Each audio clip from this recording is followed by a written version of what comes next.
오늘 저는 칭의와 성화 그리고 최종적 심판의 관계라고 하는 제목으로 말씀을 드리려고 합니다. 그런데 사실 이 제목이 아니었어요. 제가 원래 제목은 더 깁니다. 칭의와 성화 그리고 최종적 심판에 관한 제7일 안식일 예수 재림교회의 관점입니다. 근데 이걸 순서지에 넣으려고 하니까 안 될 것 같은 거예요. 그래서 제가 그 제목을 보내드릴 때 좀 잘라서 보내드렸습니다. 그래서 이 제목을 우리 재림교회의 관점에서 풀었다고 하는 것을 여러분들이 이해해 주시면 좋겠습니다. 여러분, 이 칭의와 성화 그리고 최종적 심판의 이야기는 우리 재림교회에서 가장 중요한 신학입니다. 그런데 이 신학은 고대 이스라엘의 성소 봉사에서 그 해석에 뿌리를 두고 있습니다. 여러분 너무 잘 아시리라 생각합니다. 그런데 이런 관점은 더 나아가서 다니엘서와 요한계시록의 예언에 관한 이해와 연관이 되어 있어요. 그래서 오늘날 재림교회 신앙은 전통적으로 자신들의 독특한 교리를 구성하는 요소로 쓰였던 이러한 성경의 구체적인 구절에 대해서 아주 자세하게 풀어놨습니다. 여러분, 이 시간에 한 가지 기억하셔야 될 것이 있습니다.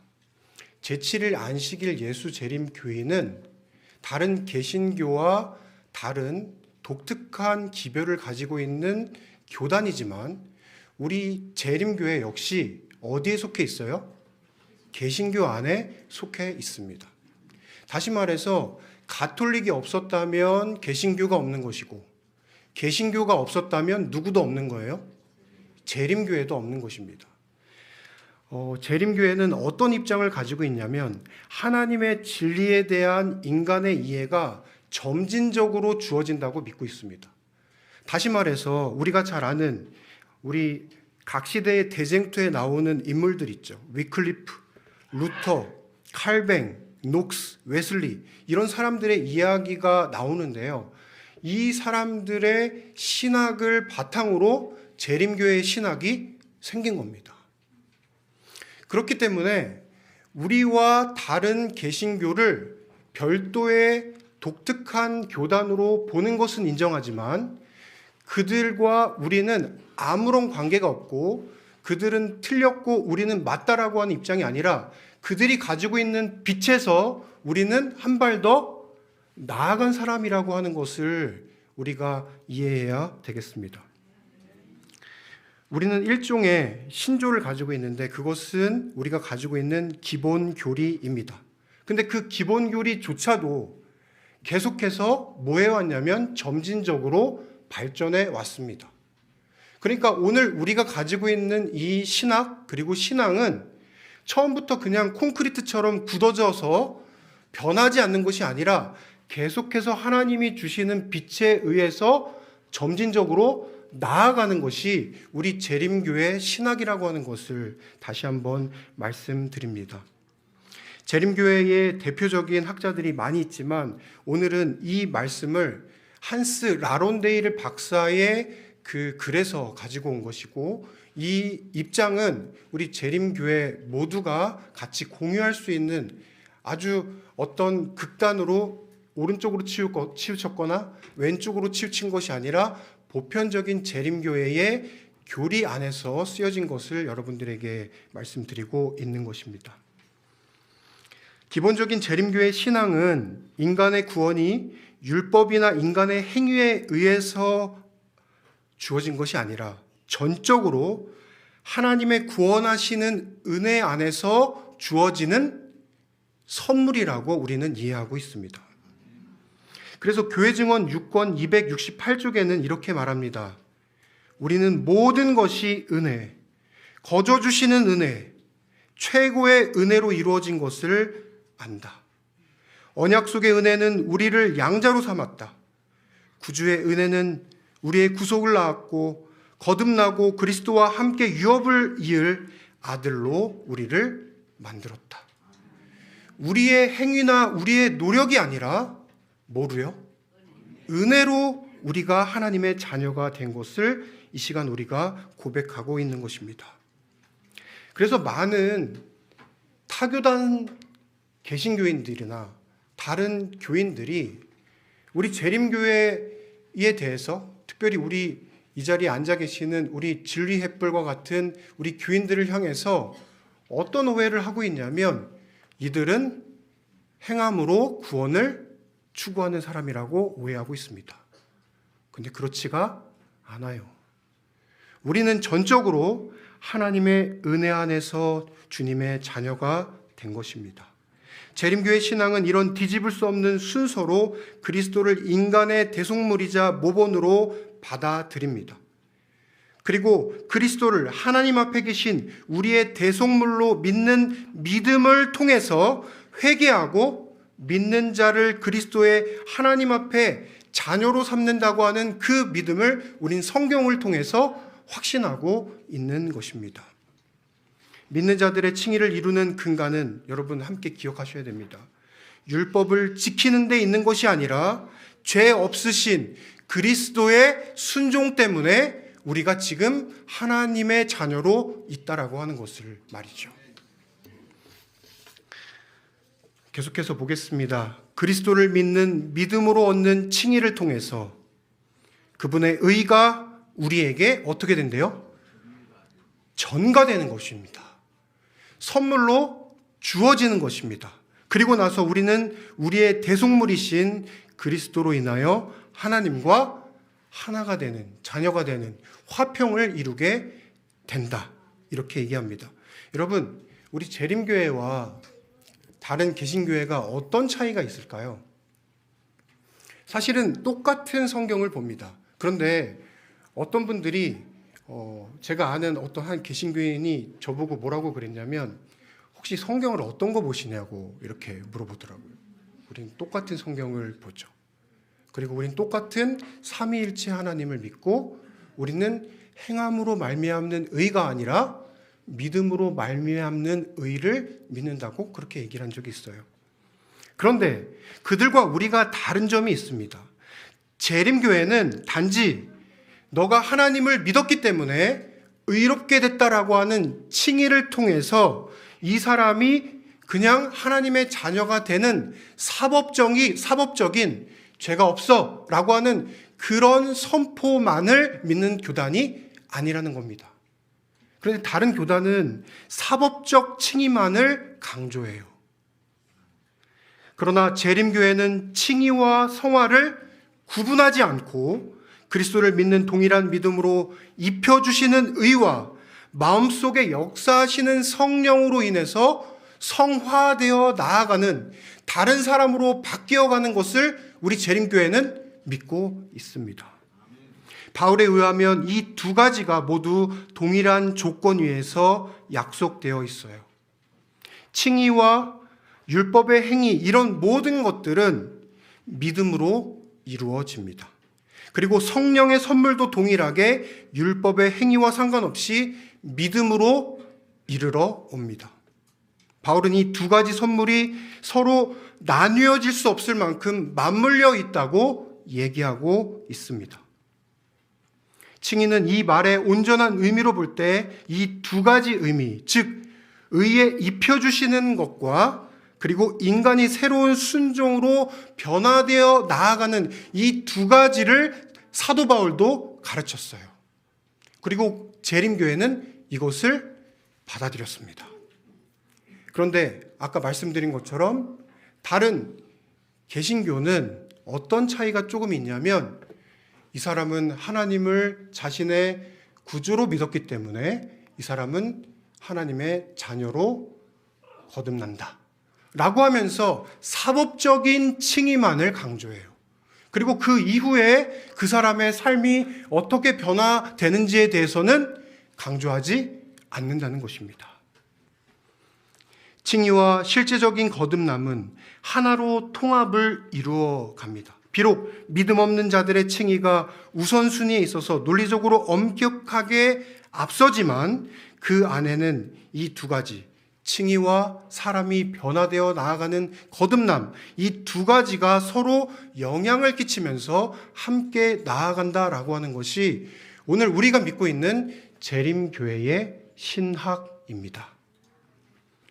재림교회는 그리스도께서 뉘우친 세리를 용서 또는 의롭다라고 하셨을 뿐만 아니라 뭐 하셨어요?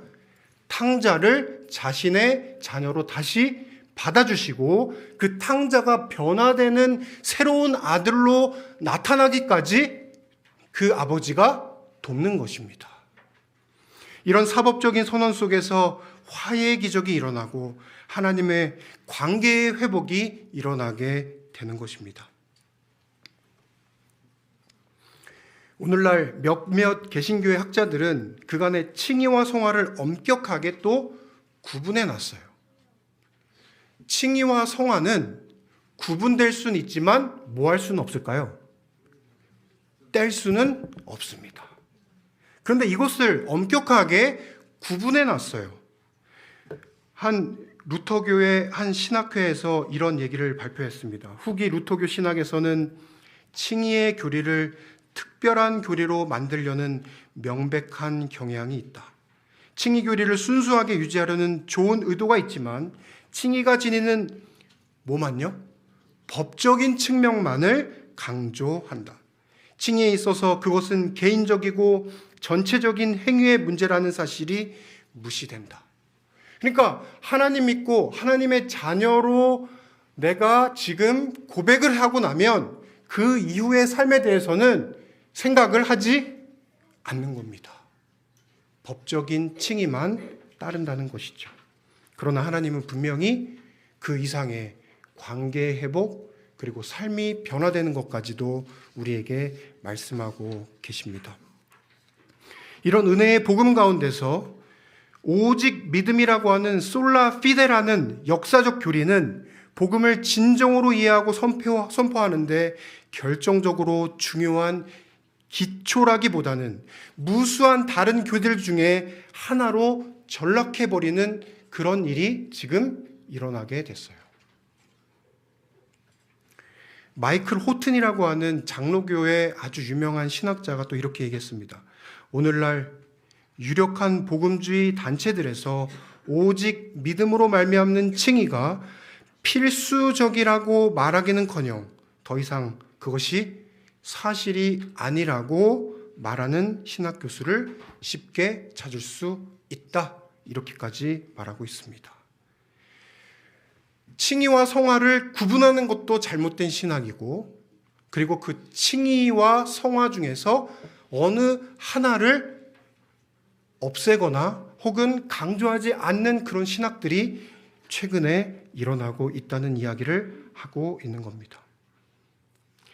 여러분, 태양빛이 태양열과 분리될 수 없죠. 마찬가지로 칭의와 성화를 나누는 것은 불가능합니다. 이 두 국면이 논리적으로 구분되지만 경험 가운데서는 절대로 나뉘어질 수 없어요. 그런데 그 두 국면은 그리스도께서 자신을 믿는 믿음을 통해 믿는 자에게 그 두 가지를 모두 주시기 때문에 불가분의 통일체를 구성하게 됩니다. 여러분, 제가 다른 이야기를 조금 드려보도록 할게요. 제7일 안식일 예수 재림 교인들은 재림 전에 있는 조사 심판을 대체적으로 좋아할까요? 좋아하지 않을까요? 좋아하지 않습니다. 제가 보기에는 우리 진리의 뿔 교우님들은 이 신학에 대해서 이 부분에 대해서 이미 학습을 많이 하셔서 그렇지 않을 거라고 저는 생각합니다. 그런데 대부분의 교인들은 그것을 두려워합니다. 그 이유가 뭔지 아십니까? 왜냐하면 하나님의 자녀가 되고 난 다음부터 무슨 문제가 생기냐면 이제 자신의 노력과 자신의 행함으로 성화를 이루어야만 구원의 대열에 설 수 있기 때문에 그 대열에 서게 되는 최종적 심판에 자신이 자신의 믿음으로 서는 것이 자신이 없는 겁니다. 그런데 여러분, 오늘 제가 드리려고 하는 말씀은 무엇이냐면 칭의에서부터 성화로 그 다음에 최종적 심파로 나아가는 모든 과정 속에서 단 하나만 있어요. 뭐만 남아있냐면 예수님께서 우리를 위해 십자가에 달려 돌아가신 그 사실, 그것을 믿고 받아들이는 칭의 하나밖에 없습니다. 여러분, 제가 이상한 얘기를 하는 게 아닙니다. 예수님께서 우리를 그분의 자녀로 삼아주신 그 값없이 주신 은혜의 약속이 성화 때도 나타나고 마지막 최종적인 심판에서도 칭의로서 우리가 서게 된다는 것입니다. 칼뱅의 말에 따르면 넘버링으로 12번 정도가 되겠습니다. 칼뱅의 말에 따르면 믿음과 행위가 구분될 수 없다고 얘기했어요. 칼뱅은요. 장로교회 창립자인 칼뱅이 이렇게 얘기했습니다. 그렇기 때문에 이 예복은 오로지 믿음의 의만 상징하지 않고 거듭난 성화된 생애에서도 나타난다. 자, 여러분, 제가 다시 한번 질문 드려보겠습니다. 구원은 믿음 플러스 행함일까요? 구원은 믿음 플러스 행함일까요? 아닙니다. 구원은 처음부터 끝까지 믿음으로 되는 것입니다. 그런데 그 믿음이 첫 번째로 뭐를 일으키냐면 이 사람을 하나님의 자녀로 바꾸는 칭의가 일어나요. 그리고 두 번째로 그 믿음이 성령의 능력으로 그 사람 속에 들어가서 그 믿음이 진짜 믿음이 되면 뭐가 나타나냐면 성화된 생애가 뭐로 나타나냐면 열매로, 결과로 나타나는 겁니다. 그렇기 때문에 믿음 플러스 행함이 구원이 아니라 처음부터 뭐만 있는 거예요? 믿음만 있는 겁니다. 칭의만 있는 거예요. 나의 믿음으로 설 자리는 없어요. 오늘 이 말씀이 오늘 진리의 뿔 모든 교우님들에게 한번 다시 우리가 믿고 있는 바를 재점검하고 또 확신하는 귀한 시간이 되기를 간절히 바랍니다. 번호로 13번 정도 될 것 같습니다. 우리는 종교개혁 복음의 핵심이 바로 살아있는 마음이라는 사실을 인정한다. 권위 있는 루터와 칼뱅 모두 복음을 오로지 법적인 칭의에만 제한시키지 않았다. 처음에 칼뱅과 루터는 법적 칭의만 주장한 것이 아니라 온전한 믿음을 가지고 있으면 뭐 한다고 믿었다고요? 삶의 열매가 나타난다고 믿었어요. 근데 그것을 그 후손들이 뭐 한 겁니까? 하나만 강조하기 시작한 겁니다. 사법적 칭의만 강조한 거예요. 자, 이제 14번으로 한번 가보겠습니다. 제7일 안식일 예수 재림교회가 영감받은 것으로 여기는 우리 엘렌 화이트의 글이 있죠. 예언의 신이라고 말합니다. 그 저술에서 엘렌 화이트는 자신의 관점이 루터가 너무도 분명하게 가르친 믿음, 그 믿음으로 말미암는 칭의의 위대한 교리와 자신의 신앙이 같다고 얘기했습니다. 각시대 대쟁투 253쪽의 이야기예요.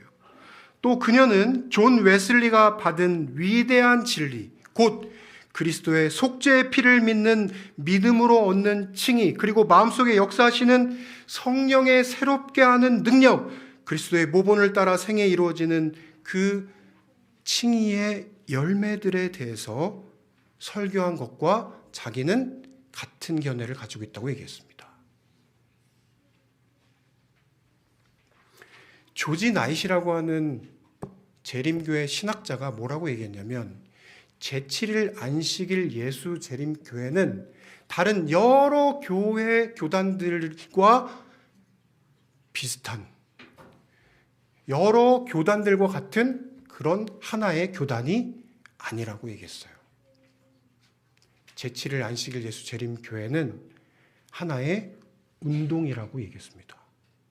그 운동이 뭘까요? 재림 운동입니다. 근데 그 재림 운동의 핵심은 뭘까요? 믿음으로 말미암는 의입니다. 그 믿음으로 말미암아 하나님의 자녀가 된 사람이 그 참 믿음을 갖게 됐을 때 그 사람의 삶이 뭐하게 돼요? 변하는 겁니다. 여러분들을 잘 모르지만 많은 시간을 교회에서 시간을 보내시고 신앙생활을 오래 하신 분들이 30년, 50년 혹은 평생 동안 해오신 분들이 만약 그 삶에서 성화의 열매가 맺어져 있지 않다면, 거듭난 사람의 변화가 그 사람의 삶에 없다면 그 사람은 처음부터 뭐가 없는 거예요? 믿음이 없는 겁니다. 칭의가 없는 거예요. 그런데 만약 이 칭의, 믿음으로 말미암아 하나님의 자녀가 되는 참 믿음이 그 사람 속에 있다고 한다면 오늘보다 내일 나는 뭐 하게 될까요? 더 하나님과 닮은 사람이 될 겁니다.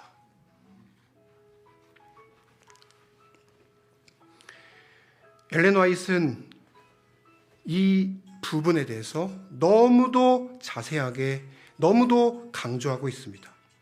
15번에 보시면 믿음으로 말미암는 칭의의 교리는 몇째 천사의 기별이라고요? 셋째 천사의 기별이라고 말합니다.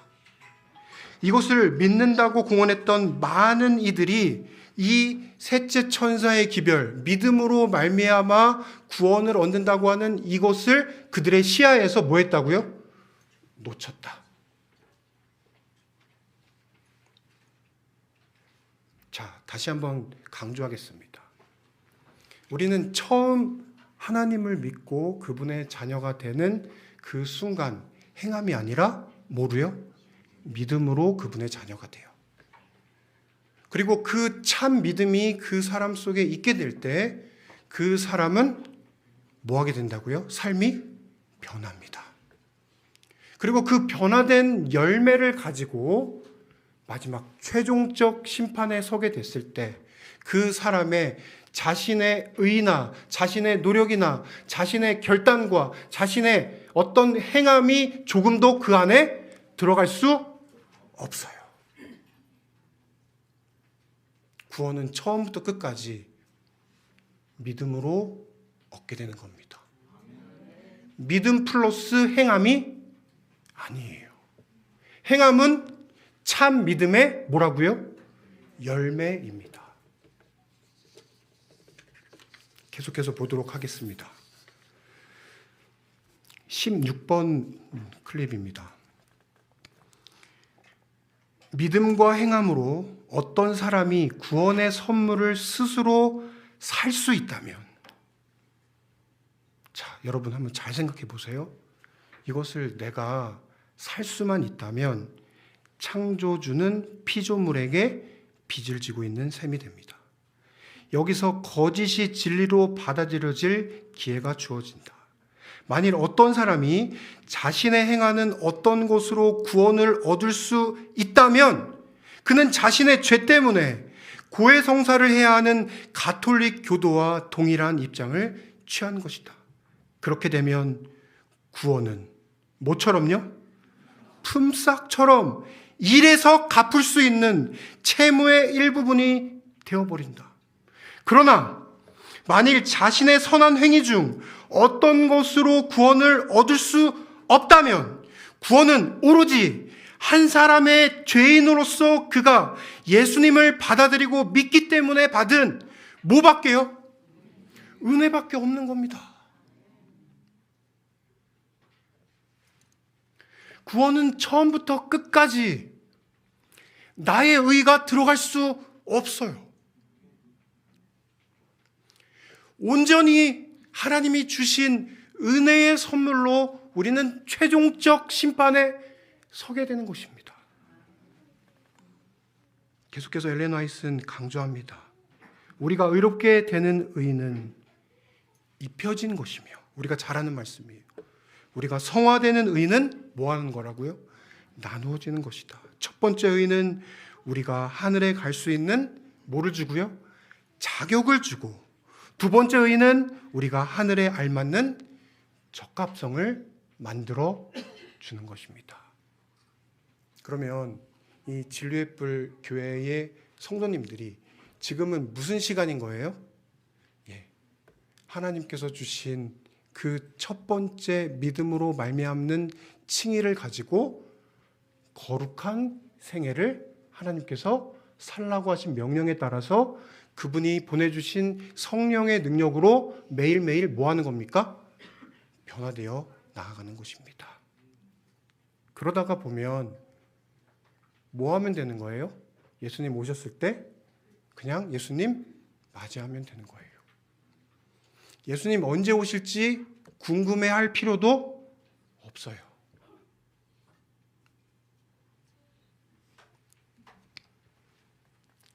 산상보훈 114쪽에 있는 말씀인데요. 여러분 한번 다 같이 읽어보도록 하겠습니다. 시작.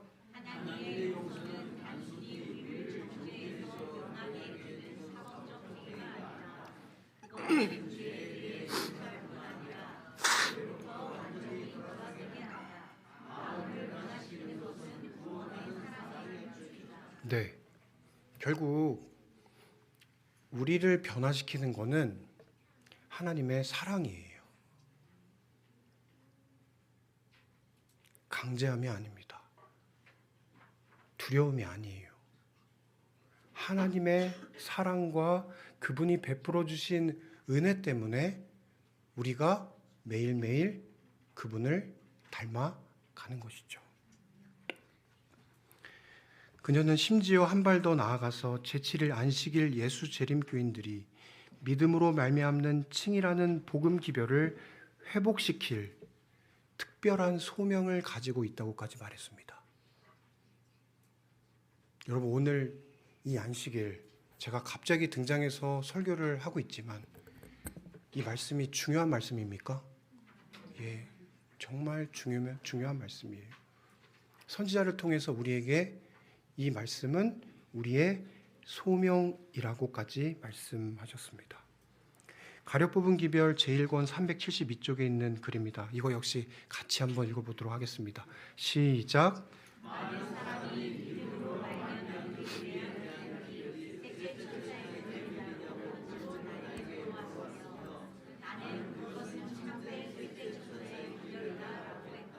마지막 천사의 기별까지도, 최종적 심판의 순간까지도 뭐만 남아있는 거예요? 믿음으로 말미암는 의. 그리고 바울이 칭의를 최후의 심판에서 하나님께서 판결하신다고 얘기하셨습니다.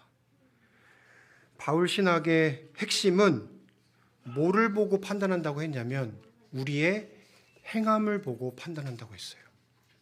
여기서 많은 사람들이 헷갈려하고 쓰러집니다. 클립 20입니다. 하나님께서 각 사람에게 뭐를요? 행한 대로 보응하신다. 하나님 앞에서는 율법을 듣는 자가 의인이 아니요. 어떻게 하는 사람이요? 행하는 자, 율법을 행하는 자라야 마지막 최후의 심판 때 앞에 설 수 있다는 얘기입니다. 그럼 지금까지 제가 한 이야기가 충돌이 되는 것일까? 자, 다음 클립을 보겠습니다. 사도 바울은 여기서 단지 외적인 준수만을 다루고 있는 것이 아니라 감사하는 마음으로 준수하는 내적인 헌신을 말하고 있는 겁니다. 율법의 행함이 아닌 하나님이 보시기에 기뻐하시는 뭐를요? 믿음의 열매를 말하고 계시는 겁니다. 이 행함이 우리가 만들어내는 행함이 있고 어떤 행함이 있다는 거예요? 믿음이 만들어내는 행함이 있다는 것을 말하는 것입니다. 성화된 생애는 심판의 날에 구원하는 믿음의 증거로 채택이 될 겁니다. 결과적으로 이 현재의 칭의가 최후의 심판으로부터 그리스도인들을 면제시키지 못합니다. 칭의를 입은 이들은 계속해서 거룩한 두려움과 떨림으로 자신의 오늘날 구원을 이루도록 요청받는 지금 이 말씀을 하고 있어요. 그러니까 다시 말해서 오늘 내가 하나님 믿고 지금 하나님의 자녀가 되어서 이 진리 횃불교회의 안식일을 지키고 또 예배하고 성도의 교제를 하고 열심히 신앙생활 했다고 해서 지금 그게 다가 아니라는 것을 얘기합니다. 구원을 이룬다는 것은 행위로 구원을 얻는다는 의미가 아니라 구원이 삶에서 실제가 되도록 하는 겁니다. 이 말의 뜻은 뭐냐면요, 나랑 가장 가까이 있는 사람을 흔히 우리가 뭐라 불러요? 왼수라고 부르죠. 왼수는 멀리 있지 않아요. 나랑 관계가 없는데 왜 왼수가 됩니까? 나랑 가장 가까이에서 살고 있는 사람들을 사랑하는 겁니다. 하나님의 사랑을 그대로 반사하는 거죠. 그리고 내가 같이 일하는 직장 동료를 사랑하는 겁니다.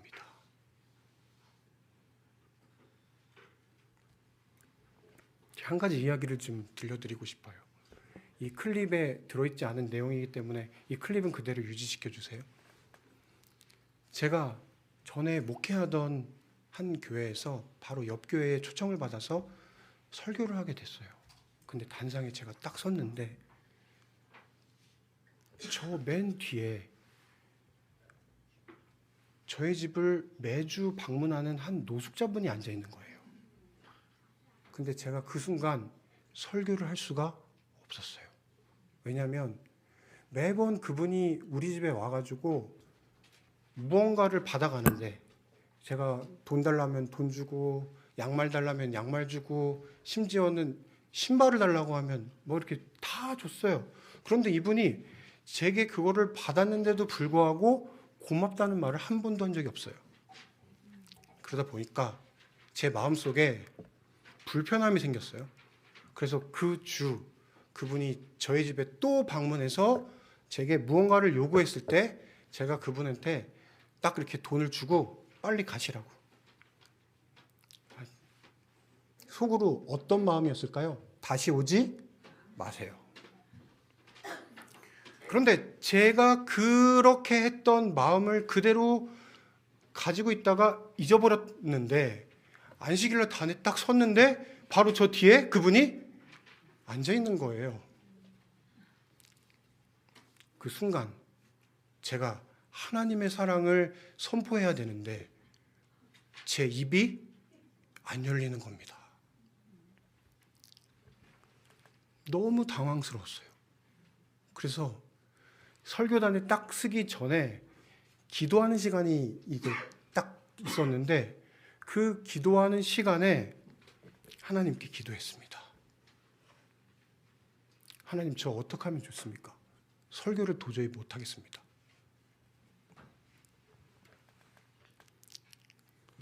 도저히 설교를 할 수 없는 상태에서 하나님이 갑자기 제게 이렇게 말씀하시는 것 같았어요.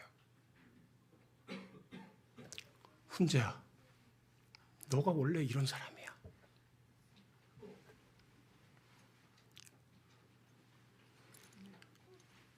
너 괜찮은 크리스찬으로 알고 있었지? 아니야. 이게 너야.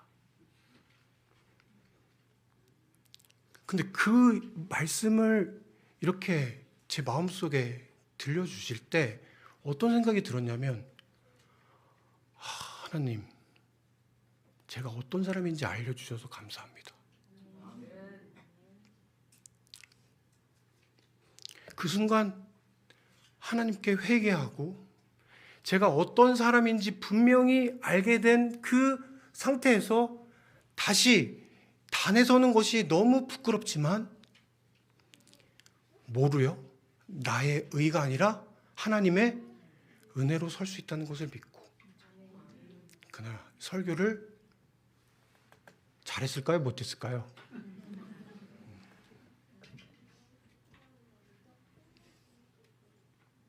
하나님의 은혜로 설교를 마쳤어요. 여러분, 최후의 심판 때 내가 어떤 사람인지 우리는 잘 몰라요. 근데 하나님께서 그것을 알려주실 때가 있습니다.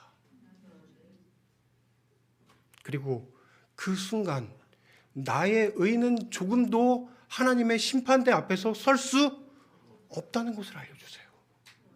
오직 뭐만 필요합니까? 예, 그분이 주시는 믿음, 은혜만 필요한 거죠.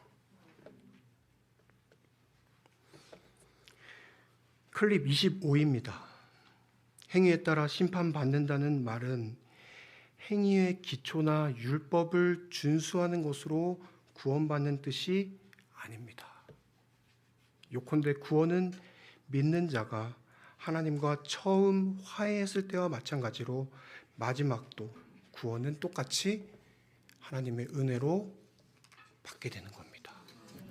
여러분, 하나님의 은혜로 구원을 받는 것이라면 우리가 최종의 심판 때 내 믿음으로 서는 것이 아니라 하나님이 주신 예수 그리스도의 독생자의 죽음으로 우리를 살리시기 위한 그분의 은혜라면 그 은혜 때문에 최종적 심판이 뭐 할 필요 없는 거예요?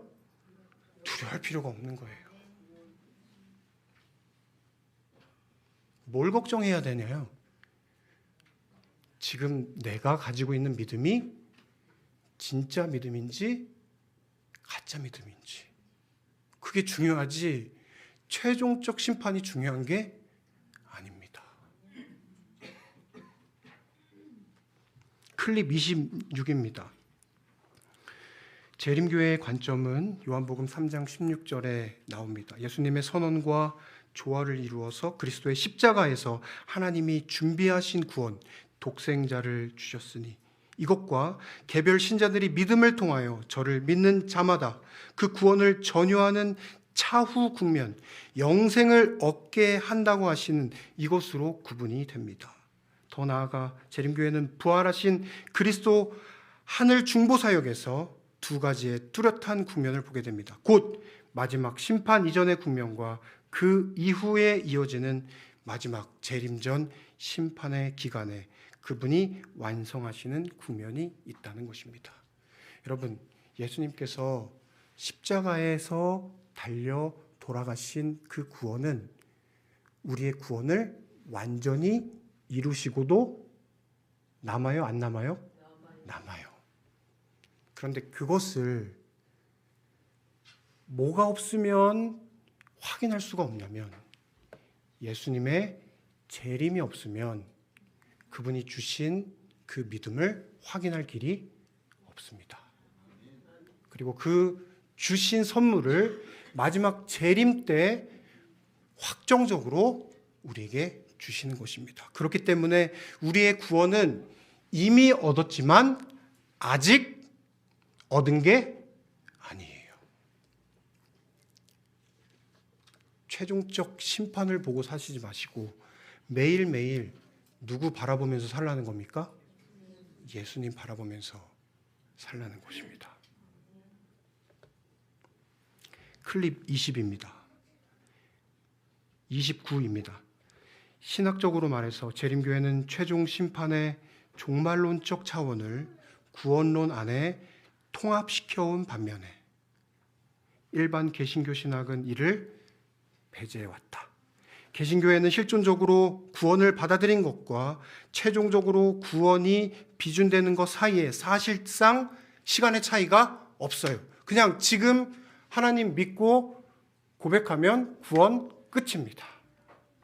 왜냐하면 그들은 이 두 가지 차원 모두 기본적으로 현재의 실제로 바라보기 때문에 그렇습니다. 따라서 재림교회 신학은 칭의의 이중적 시간 차원의 특징을 가지고 있습니다.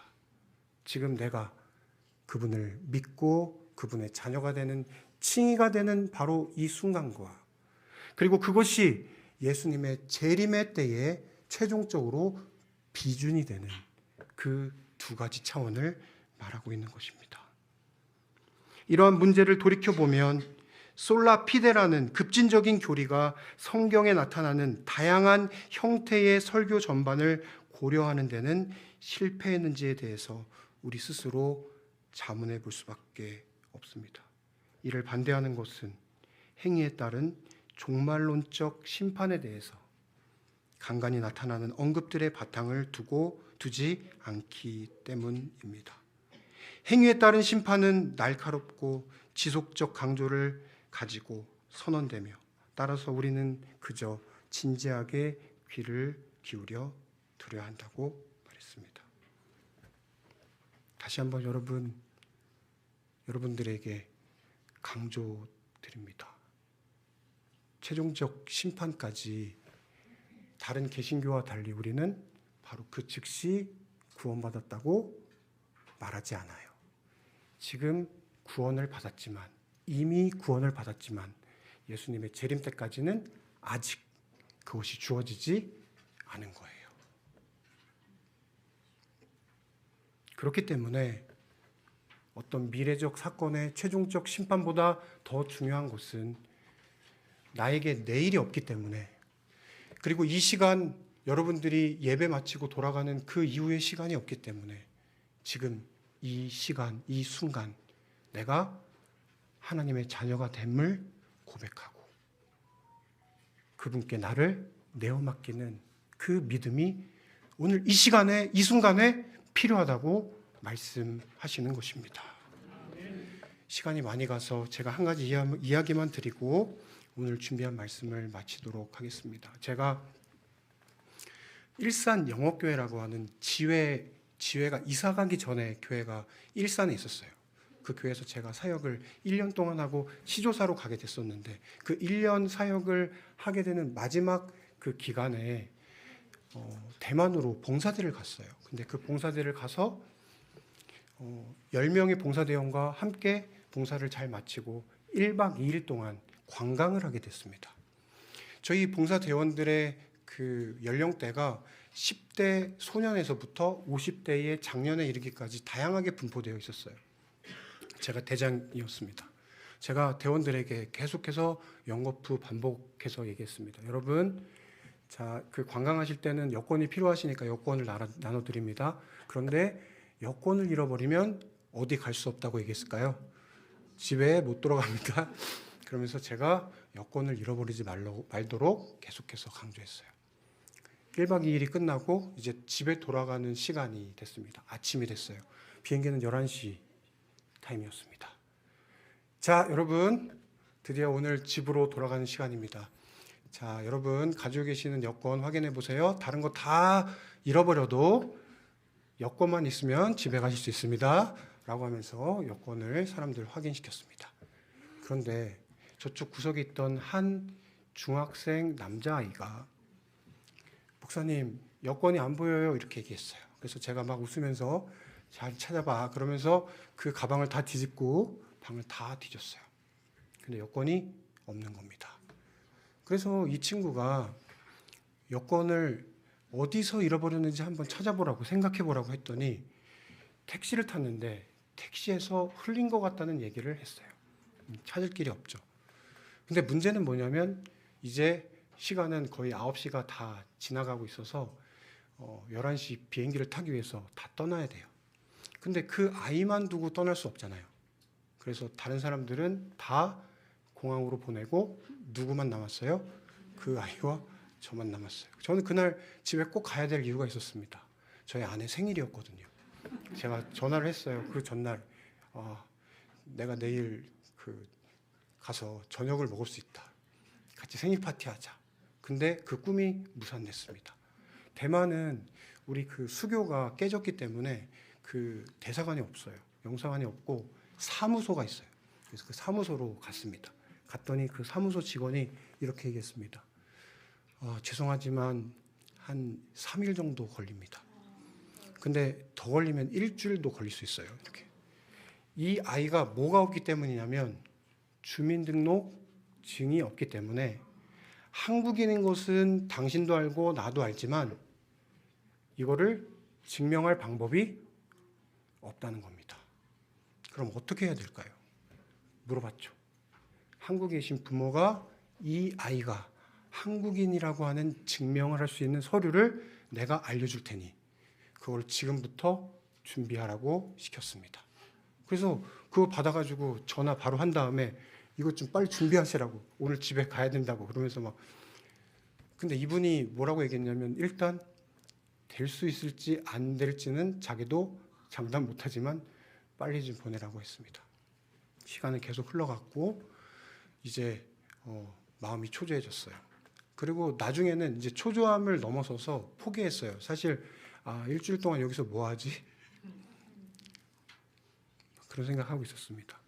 그런데 한 사무소가 5시쯤 문을 닫는데 5시가 거의 다 돼가지고 이 엄마한테 카톡 전화가 왔어요.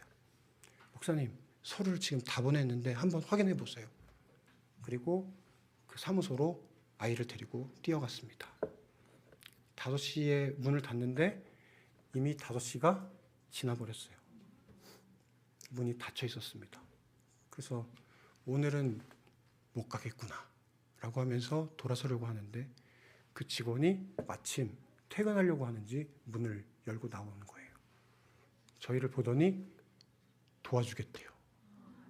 그러면서 서류 온 것을 확인하고 도장을 찍으면서 임시 여권을 만들어줬어요. 그리고 그걸 가지고 공항으로 가는데 저에게는 비행기 티켓의 값이 중요하지 않았습니다. 가장 빨리 갈 수 있는 것만 저의 마음속에 중요했어요. 그래서 그 아이 그 예전 거 캔슬해버리고 그 아이와 두 사람 거 티켓을 가면서 했습니다. 근데 어디를 통과해야 돼요? 네, 여권을 확인하는 거기를 통과해야 돼요. 두근거리는 마음으로 여권도 아닌 그냥 종이 쪽지 하나를 가지고 갔습니다. 내밀었어요. 이 사람이 고개를 갸우뚱거려요. 흔히 있는 일이 아니고 뭔지 모르니까 확인해야 된다고 하면서 잠시 어디론가 갔어요. 그리고 나서 돌아와서는 저희에게 도장을 찍어줬습니다. 제가 그때 그 문을 딱 통과하면서 다리가 확 풀렸어요. 여러분, 제가 무슨 얘기를 하냐면 하늘 성소에서 예수님은 지금 우리를 위해서 중보하고 계십니다. 이 사람은 비록 죄인이지만 나를 믿었고 내 피의 값을 은혜로 받아들여서 자녀가 되었기 때문에 이 아이는 죄인이지만 나의 자녀라고 하는 것을 온 우주의 거민은 몰라요. 그렇기 때문에 뭐 하셔야만 하냐면 우리를 위해서 그것을 증명하셔야 돼요. 그게 하늘 성소에서 우리를 위해서 하고 계시는 예수님의 사역입니다. 그 사역 속에는 나의 의로움이 하나도 없어요.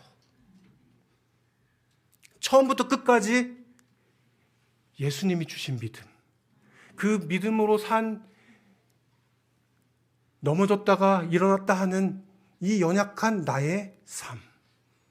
그러나 매일매일 그 예수님을 믿고 살기로 결심한 나의 작은 열매들을 보시면서 최종적 심판에 이 사람은 나와 하늘에 같이 있을 나의 가족이라고 하는 것을 온 우주를 향해서 지금 증명하고 계시는 우리 예수님을 우리 아멘의 믿음의 고백으로 감사드리면 좋겠습니다.